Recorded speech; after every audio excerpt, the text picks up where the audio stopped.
About 20 to 30% of international students in the USA, while writing their assignments, copy ideas directly from other sources without providing credit to the source and face extreme consequences.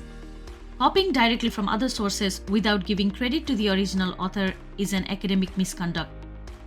You could face ban from the university and may have to return back to your home country. Sometimes it can even lead to criminal charges and lawsuit.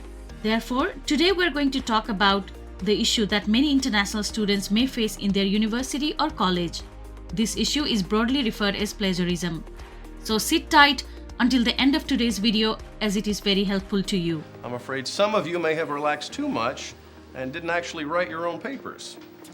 In fact, I believe a certain few of you took almost everything right off the internet. What is plagiarism? University of Oxford defines plagiarism as presenting someone else's work or ideas as your own, with or without their consent, by incorporating it into your work without full acknowledgement. All published and unpublished material, whether in manuscript, printed or electronic form. Plagiarism may be intentional or reckless or unintentional. There are three very important things here. Number 1, presenting someone's idea without acknowledging. That means you need to credit the author if you are using their ideas or work. Number 2, published or unpublished material. That means you need to credit the authors whether they publish their work or do not publish. Publications could be anywhere, in journals, news, TV, blogs, etc. Number 3, intentional or reckless or unintentional. That means even if you do it unintentionally, you will be penalized. But there is a good news. You are allowed to use others' work and ideas as long as you cite them and provide references. To know more about citation and referencing, click the I button in this video. When you copy someone's idea, you might be able to save some time in short term, but long-term consequences can be very high. Students may fail the subject or may even be expelled from the university. The severity of penalty depends on your offense. Once it is reported, the university goes through investigation process. Students are asked to appear before the Academic Misconduct Committee.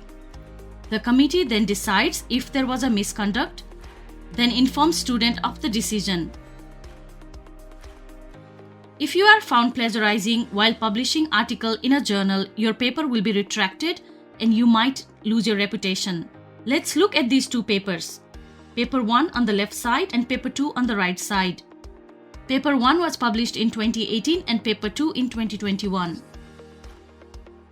Paper 2 was found to have 46.2% similarity to Paper 1, as you can see here. This is one of the very good examples of plagiarism. Paper 2 was retracted in 2022 as a result.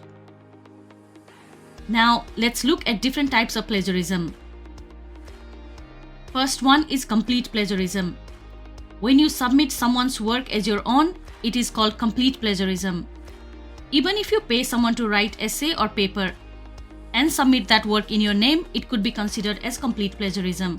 It is sometimes referred as global plagiarism. For example, this is a paper written by someone 5 years ago. If you submit it to your university as such, then it is complete plagiarism. Second type is direct plagiarism. This is very similar to complete plagiarism. In complete plagiarism, you copy the entire paper. However, in direct plagiarism, you copy specific sections. For example, this is paper 1 and this is paper 2. If you see the first paragraph of introduction section, this whole section is mostly copied. Authors of paper 2 copied certain sections but not the entire paper. So this is a very good example of direct plagiarism. Third type of plagiarism is called paraphrasing plagiarism, where you write others' piece of text in your own words but do not cite the original author. Paraphrasing is a good way to incorporate others' ideas into your work, but you always need to acknowledge the original author. For example, on the left side is statement made by the original author. On the right side is writer who paraphrased original author's idea but did not cite the original author. The writer just needs to cite the original author as highlighted here to fix this kind of plagiarism. Patchwork plagiarism, also known as mosaic plagiarism. It is the fourth type of plagiarism in our list, which is very common and subtle way of copying others' work. It is like making clothes using different small pieces of clothes, where each small piece is others' idea, and then you attach them together to write the paper.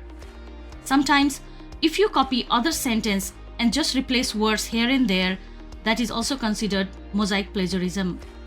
For example, on your left side is original sentence. On your right side, you can see how mosaic plagiarism can happen. The yellow highlighted words on the right side are just the synonyms of blue highlighted words on the left side. You can see how patching of words has happened here in a mosaic pattern. Fifth type of plagiarism is called self-plagiarism. Many people think that it is okay to use their own data, idea, or work which you have submitted before. But this might put you in a serious problem if you don't acknowledge yourself. Sometimes students borrow their essay from previous term and submit it to different class. This is a very serious issue and considered self-plagiarism. For example, this is a paper published in 2018 by Pockrell et al. 2018. Yellow highlighted is the statement made by these authors based on their result.